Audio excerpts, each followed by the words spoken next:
Hello students, आज हम लोग पढ़ेंगे हमारे फर्स्ट पेट बुक के poem tiger in the zoo, जिसके राइटर लेस्ली नॉरिश हैं। पोएम पढ़ने से पहले हम सेंट्रल आइडिया पढ़ लेते हैं।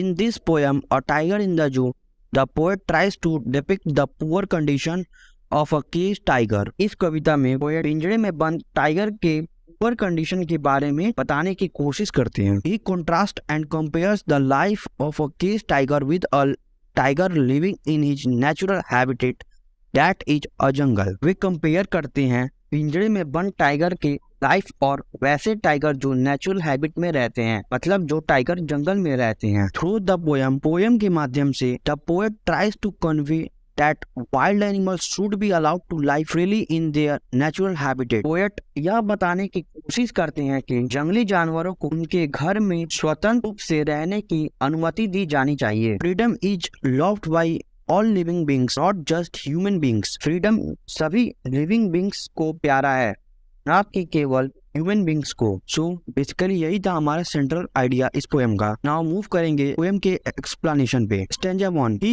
stalks in his vivid stripes the few steps of his cage on pads of velvet quiet in his quiet rage. In these lines, the poet is describing a tiger in a cage. The tiger with bright and clear stripes move inside the cage. इस lines में poet पिंजरे में एक tiger को describe कर रहे हैं। Bright and clear stripe वाला टाइगर मूव करता है पिंजरे के अंदर। The cage is very small so the tiger can hardly take a few steps along its length. पिंजरा बहुत छोटा है, इसलिए टाइगर अपने लेंथ के हिसाब से वह थोड़ा ही स्टेप्स चलता है। His pads are soft like velvet so no one can hear the sound of his foot steps. उसके पैड्स वेलवेट की तरह सॉफ्ट हैं, इसलिए कोई भी उसके फुट स्टेप्स को नहीं सुन सकता। In spite of being the most powerful creature होने के बावजूद भी he is imprisoned inside a cage. और पिंजरे के अंदर कैद है। This situations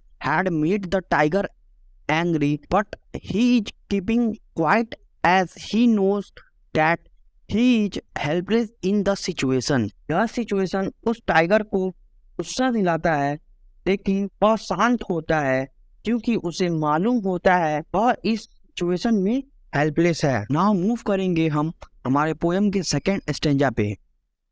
He should be lurking in shadow, sliding through long grass near the water hole where long deer pass. In the lines, the poet is filled with sorrow for the caged tiger. इस line में poet पिंजरे में बंद tiger के लिए दुख से भर जाते हैं। He feels that a tiger should be free in the natural habitat. उन्हें लगता है कि टाइगर को नेचुरल हैबिट में मुक्त होना चाहिए। He should be hiding in the shadows and quietly moving through the long grass near the water hole. उसे शैडो में छिपना चाहिए और लॉन्ग ग्रास के थ्रू उसे धीरे धीरे मूव करना चाहिए वाटर होल के पास। He should be waiting for a fat and healthy deer to pass in the hope of getting a heavy meat.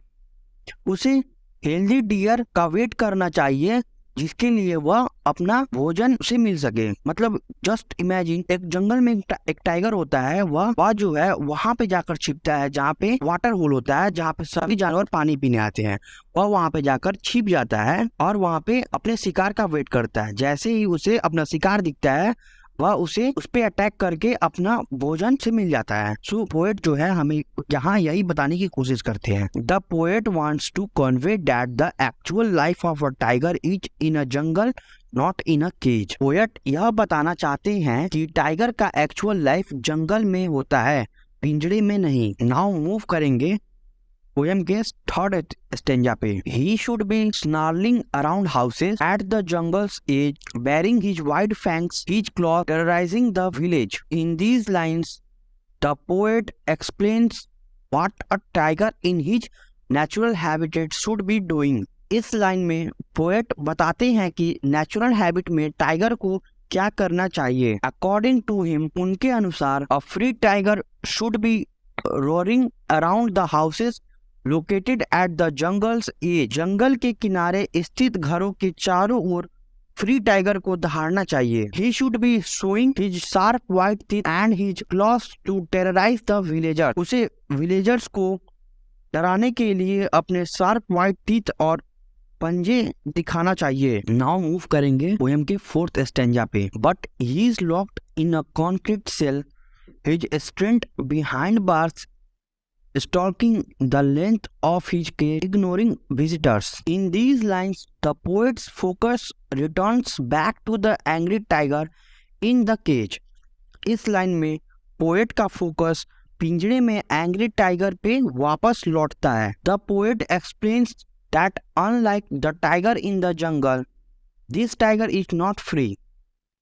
Poet बताते हैं कि जंगल में टाइगर के विपरीत यह टाइगर स्वतंत्र नहीं है। He is locked in the concrete cell. उसे कॉन्क्रीट सेल में बंद कर दिया जाता है। His strength and power is of no use. उसका स्ट्रेंथ और उसकी ताकत का कोई फायदा नहीं है। Behind the bars of the cage, पिंजरे की सलाखों के पीछे, he is moving in his cage, ignoring the visitors who are continuously visiting to have a look at him. वह केज में मूव करता है और विजिटर्स को इग्नोर करता है जो उसे देखने के लिए लगातार आ रहे हैं। नाउ मूव करेंगे पोएम के 5th stanza and last stanza पे। He hears the last voice at night, the patrolling cars, and stares with his brilliant eyes at the brilliant stars. In the lines, the poet says that even at night the tiger is disturb. इस line में poet कहते हैं कि रात में भी tiger परेशान रहता है। He hears the last sound of the patrolling cars of the zoo officials. वह लास्ट साउंड सुनता है जू के अधिकारियों के पेट्रोलिंग कार का। The tiger stares at the brilliant stars shining brightly in the sky with his brilliant eyes which hopes for freedom. Tiger अपनी आई से आकाश में चमक रहे स्टार्स को देखता है जो फ्रीडम की उम्मीद करते हैं। सो स्टूडेंट्स, यहाँ पे यह पोएम खत्म होता है। इस पोएम से रिलेटेड जितने भी पोएटिक डिवाइसेस हैं उसको हमने यहाँ पे लिख दिया है। पोएम का समरी भी हमने PDF में दे दिया है जो आप हमारे वेबसाइट पे विजिट करके इस PDF को डाउनलोड कर सकते हैं। हमने अपना वेबसाइट का लिंक हमारे वीडियो के डिस्क्रिप्शन में दे रखा है।